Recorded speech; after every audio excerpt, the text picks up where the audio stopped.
Indonesia dan Malaysia. Di desa Temajuk ini terdapat batas negara Indonesia dan Malaysia. Cukup menggunakan kendaraan bermotor selama kurang lebih 15 menit, kita bisa sampai ke tempat wisata Telok Melano, Malaysia. Dan tidak perlu menggunakan paspor karena di perbatasan ini tidak ada petugas imigrasinya. Di sisi Indonesia hanya terdapat pos TNI berukuran 2x2 meter yang dijaga oleh 2 orang tentara. Seharusnya saat melewati perbatasan ini, kita wajib melapor pada tentara yang sedang berjaga. Namun kita tidak melihat pengendara motor, baik itu dari Indonesia menuju Malaysia ataupun sebaliknya, tidak berhenti untuk melapor. Mereka bebas keluar masuk batas negara ini, mungkin karena tentaranya sudah mengenal semua orang yang lalu lalang di tempat ini. Hungaria, Slovakia, dan Austria. Daerah perbatasan unik yang ketiga adalah perbatasan antara negara Hungaria, Slovakia, dan Austria yang letaknya ada di belahan bumi Eropa. Perbatasan tiga negara ini tergolong unik karena terdapat meja segitiga beserta kursinya.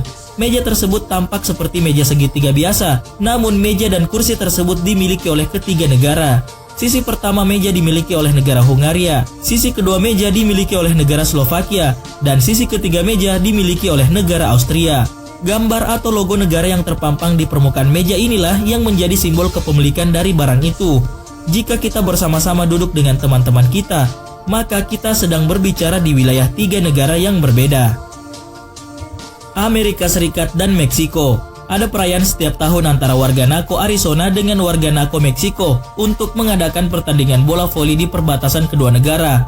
Uniknya net atau jaring yang terpasang dalam permainan tersebut menjadi pagar pembatas kedua negara. Pagar pembatas ini memisahkan antara negara Amerika Serikat dengan negara Meksiko. Sebelah kiri yaitu wilayah Amerika Serikat dan sebelah kanan gambar yaitu wilayah Meksiko yang masing-masing di antara mereka sedang bermain bola voli. Dua komunitas warga ini dahulu dapat dengan bebas berlalu lalang melintasi jalan di perbatasan. Namun kini sebuah pagar setinggi 6 meter dibangun di sepanjang jalan lintas negara. Belgia dan Belanda. Ja, ik ben hier nu met zitten en zitten in Nederland, maar nu zijn we in België. Maar nu terug in Nederland. En nu terug in België. Ada sebuah kota di benua Eropa bernama kota Barli yang memiliki sebutan yang berbeda. Di wilayah Belanda, kota ini sering disebut dengan kota Barli-Nassau. Di wilayah Belgia, kota ini disebut dengan Bardi-Hertog. Perbatasan antara negara Belanda dan negara Belgia tidak hanya dipisahkan oleh sebuah garis, namun perbatasan ini memiliki wilayah eksklav. Wilayah eksklav adalah wilayah negara yang berada di wilayah negara lain. Untuk memisahkan antara kedua negara, kota Barli ini diberi tanda plus-plus berwarna putih, serta tanda NL untuk negara Belanda dan tanda B untuk negara Belgia. Batas negara ini dapat Anda temukan di kebun, pertokoan, rumah, trotoar, dan beberapa tempat lainnya. Uniknya pada setiap rumah yang terbelah dan terdapat tanda plus-plus berwarna putih, maka rumah tersebut akan masuk dan berada di dalam wilayah negara Belanda atau negara Belgia berdasarkan pada letak pintu depan rumah tersebut. Terhitung ada 26 bagian rumah yang terpisah menjadi perbatasan antara negara Belanda dan negara Belgia. Jadi kita bisa melakukan aktivitas di dua negara di dalam satu bangunan. Haiti dan Republik Dominika. Daerah perbatasan terunik selanjutnya adalah daerah perbatasan antara negara Haiti dan negara Republik Dominika. Bagian kiri adalah wilayah negara Haiti, sedangkan bagian kanan adalah wilayah negara Republik Dominika. Kedua negara kecil ini terletak pada satu pulau yang sama di Laut Karibia, Amerika Tengah. Kedua negara ini saling bertanding dalam kebijakan dan peraturan perlindungan hutan. Republik Dominika adalah negara yang peduli akan kelestarian lingkungan hutan. Negara ini pernah dinobatkan sebagai salah satu negara yang masih memiliki cadangan hutan yang melimpah. Namun sebaliknya, negara Haiti adalah negara yang sering merusak lingkungan hutan. Hanya tinggal 2% dari negara Haiti yang masih memiliki pohon. Sisanya sudah habis ditebang sampai ke daerah perbatasan. Ukraina dan Polandia. Tidak semua orang diberikan bakat yang luar biasa. Ada seorang seniman yang memiliki jiwa seni profesional yang mampu melakukan hal yang luar biasa. Jaroslaw Kosiara adalah seorang seniman yang membuat crop circle berbentuk ikan di antara kota Horodisce, Polandia dan kota Wares, Ukraina untuk Art Festival Tanah tahun 2011. Jaroslaw Kosiara sudah menanam 23 jenis tanaman di sepanjang perbatasan kedua negara yang akhirnya membentuk sebuah gambar ikan. Tujuan dari pembuatan crop circle ini adalah untuk melambangkan sejarah persatuan dan perdagangan di sepanjang perbatasan antara negara Ukraina dan negara Polandia. Jerman dan Republik Ceko. Perbatasan antara negara Jerman dan negara Ceko terletak di benua Eropa. Ada yang unik di daerah perbatasan antara negara Jerman dan negara Ceko. Bagian kiri adalah wilayah milik Jerman, sedangkan bagian kanan adalah wilayah milik Ceko. Bagaimana tidak unik, perbatasan negara ini dibatasi oleh area yang memiliki perbedaan kontras. Negara Jerman memiliki lahan subur yang dipenuhi dengan tanaman, berbeda kontras dengan negara Ceko. Negara Ceko tidak memiliki lahan yang dipenuhi oleh tanaman hijau, melainkan lahan dengan pohon mati yang menyisakan batang. Perbedaan ini dipengaruhi oleh kebijakan dan peraturan dari masing-masing negara. Argentina, Paraguay, dan Brasil. Pernahkah kalian coba jalan-jalan di 3 negara dalam waktu yang bersamaan sekaligus? Tentunya hal yang seru kalau kita bisa jalan-jalan mengunjungi 3 negara dalam waktu yang bersamaan. Jika ingin melakukan hal tersebut, pergilah mengikuti tur keliling Sungai Iguazu dengan perahu untuk mengunjungi 3 negara dalam waktu bersamaan. Hal ini dikarenakan ada bagian dari Sungai Iguazu yang menjadi perbatasan antara 3 negara, yaitu negara Brasil, Argentina, dan Paraguay. Tur keliling Sungai Iguazu akan membawa kita menyusuri sungai selama lebih kurang 2 jam yang melintasi 3 negara, yaitu Argentina, Brasil, dan Paraguay. Selain itu juga, pemandangan cantik lainnya berupa air terjun Iguazu akan menjadi pesona alam indah selama perjalanan tur kita. Spanyol dan Portugal. Okay, that's the correct position. Fantastic. Have a great flight to Portugal. Thank you for coming.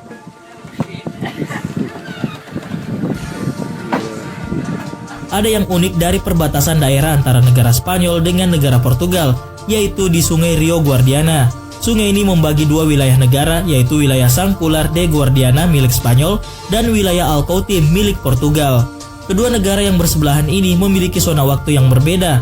Spanyol memiliki waktu 1 jam lebih cepat dari Portugal dan terdapat zip line bernama Limited Zero yang menghubungkan dari Sant Cugar de Guadiana Spanyol ke Alcoutim Portugal. Zipline ini melintasi sungai pada 50 kaki di atas permukaan laut dan kecepatan zipline ini bisa menempuh 72 km per jam. Jika kalian ingin mengukur kemampuan sekaligus mencoba uji adrenalin, maka kalian harus membayar uang sebesar 17 euro per orang atau sekitar Rp250.000 untuk menaiki wahana zipline ini.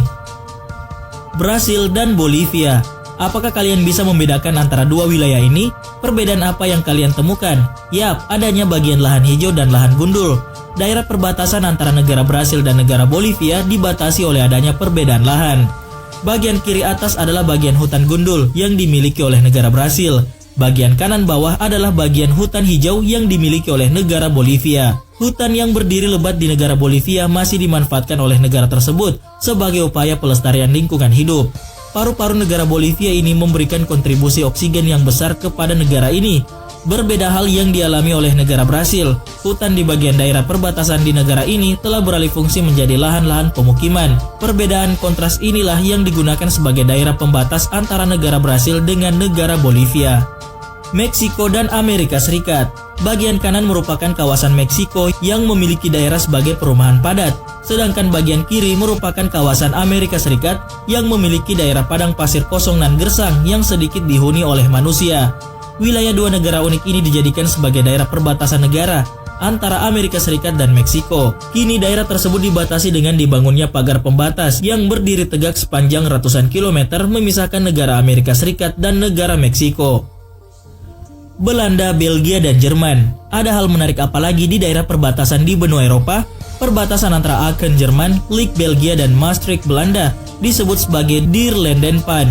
Drielandenpan sebenarnya adalah sudut 3 negara, yaitu sebuah kawasan yang memiliki tugu perbatasan yang dijadikan sebagai batas 3 negara, yaitu antara negara Jerman, Belanda, dan Belgia. Selain tugu perbatasan, titik pertemuan 3 perbatasan tersebut dibuatkan sebuah dudukan melingkar dengan 3 bendera yang berada di tengah. Tugu perbatasan ini dibangun pada tahun 1926 yang merupakan tempat terkenal di daerah tersebut. Jika Anda pergi ke daerah perbatasan tersebut, Anda wajib untuk mengambil gambar dan berselfie ria bersama dengan tugu Drielandenpan tersebut. Norwegia dan Swedia. Daerah perbatasan selanjutnya masih terdapat di daerah Eropa, yaitu perbatasan antara negara Swedia dan negara Norwegia. Antara negara Swedia dan negara Norwegia dibatasi oleh garis berwarna putih di tengah-tengah jembatan yang membagi 2 wilayah negara. Pada gambar tampak tulisan Sverige atau Swedia di sebelah bagian kiri dan tulisan Norge atau Norwegia di sebelah bagian kanan. Jembatan ini melayang tinggi di atas kawasan yang bernama Svinesund. perbatasan Polandia, Ceko, dan Jerman, yaitu pada perbatasan 3 negara, yaitu negara Jerman, Polandia, dan Ceko. Seperti yang Anda ketahui bahwa negara-negara tersebut terdapat di belahan benua Eropa. Apa yang menjadi tanda dari daerah perbatasan tersebut? Coba Anda perhatikan, bisakah Anda menemukannya? Benar sekali, bendera Uni Eropa berada di tengah pada gambar, menjadi tanda perbatasan di sungai antara negara Jerman, Polandia, dan Ceko. Bendera Uni Eropa yang berdiri di titik tengah sungai adalah salah satu tempat yang diincar oleh para wisatawan lokal maupun wisatawan mancanegara.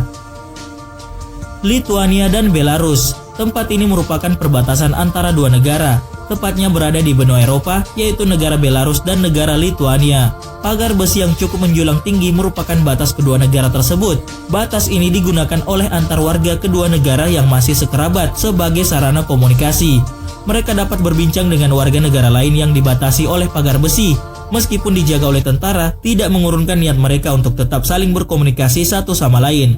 Luar biasa harmonis hubungan mereka, meskipun berbeda warga negara.